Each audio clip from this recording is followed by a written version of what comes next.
ഇപ്പോൾ ത്രെഡ്സിൽ നിങ്ങൾ നിങ്ങളുടെ അക്കൗണ്ട് ഡിലീറ്റ് ചെയ്യാൻ കൊടുത്തിട്ടുണ്ടാവും. അപ്പം ഈ ഒരു വീഡിയോയിൽ നമ്മൾ പറയാൻ പോകുന്നത് ത്രെഡ്സിൽ ഡിലീറ്റ് ചെയ്തിട്ടുള്ള അക്കൗണ്ട് എങ്ങനെ തിരിച്ചെടുക്കാം എന്നുള്ളതിനെ കുറിച്ചിട്ടാണ്. ഫസ്റ്റ് ഒരു കാര്യം എന്താ വെച്ചാൽ, ഇപ്പം ഡിലീറ്റ് ചെയ്യാൻ നിങ്ങൾ കൊടുത്തത് ഒരു 30 ദിവസത്തിൻ്റെ ഉള്ളിലാണ് എന്നുണ്ടെങ്കിൽ വളരെ സിമ്പിളായിട്ട് നമുക്ക് ഇത് റിട്രീവ് ചെയ്യാവുന്നതാണ്. ഇപ്പോൾ 30 ദിവസത്തിൻ്റെ ഉള്ളിലാണ് ഡിലീഷന് കൊടുത്തത് എന്നുണ്ടെങ്കിൽ ത്രെഡ്സ് ആപ്ലിക്കേഷൻ ഓപ്പൺ ചെയ്യുക. എന്നിട്ട് ഏത് ഇൻസ്റ്റാഗ്രാം പ്രൊഫൈൽ വെച്ചിട്ടാണോ നിങ്ങൾ മുമ്പ് ത്രെഡ്സിലോട്ട് ലോഗിൻ ചെയ്തത് ആ ഒരു ഇൻസ്റ്റാഗ്രാം പ്രൊഫൈൽ ജസ്റ്റ് ഒന്ന് സെലക്ട് ചെയ്യുക. സെലക്ട് ചെയ്താൽ ഇങ്ങനെ ഒരു വാർണിംഗ് മെസ്സേജ് വരുന്നതായിരിക്കും. ഇപ്പം ഈ ഒരു വാർണിംഗ് മെസ്സേജിൽ ലോഗിൻ എന്നുള്ള ഒരു ഓപ്ഷൻ ഉണ്ടാവും, അതിൽ ക്ലിക്ക് ചെയ്യുക.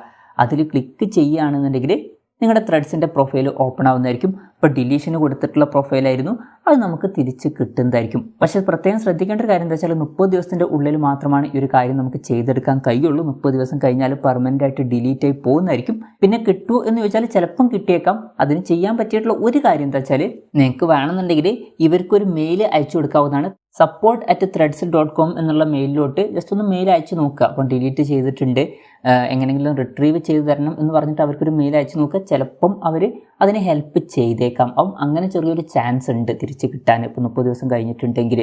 പക്ഷേ അതിലൊരു ഉറപ്പ് പറയാൻ പറ്റില്ല. ഇപ്പോൾ 30 ദിവസത്തിൻ്റെ ഉള്ളിലാണെന്നുണ്ടെങ്കിൽ നമുക്ക് സിമ്പിളായിട്ട് റിട്രീവ് ചെയ്ത് എടുക്കാവുന്നതാണ്. അപ്പം ഇങ്ങനെ നമുക്ക് വളരെ സിമ്പിളായിട്ട് ഡിലീറ്റ് ചെയ്തിട്ടുള്ള ത്രെഡ്സ് അക്കൗണ്ട് തിരിച്ചെടുക്കാവുന്നതാണ്. ഈ ഒരു വീഡിയോ നിങ്ങൾക്ക് യൂസ്ഫുൾ ആയി എന്ന് വിചാരിക്കുന്നു. എന്തായാലും ഈ ഒരു വീഡിയോ പറ്റിയിട്ടുള്ള നിങ്ങളുടെ ജെനുവിൻ ആയിട്ടുള്ള അഭിപ്രായം ജസ്റ്റ് ഒന്ന് കമൻറ്റ് ചെയ്യുക. അതുപോലെ തന്നെ ഇതുപോലുള്ള വീഡിയോസ് ഇനിയും കാണാൻ താല്പര്യമുണ്ടെന്നുണ്ടെങ്കിൽ ഈ ചാനലും സബ്സ്ക്രൈബ് ചെയ്യാവുന്നതാണ്.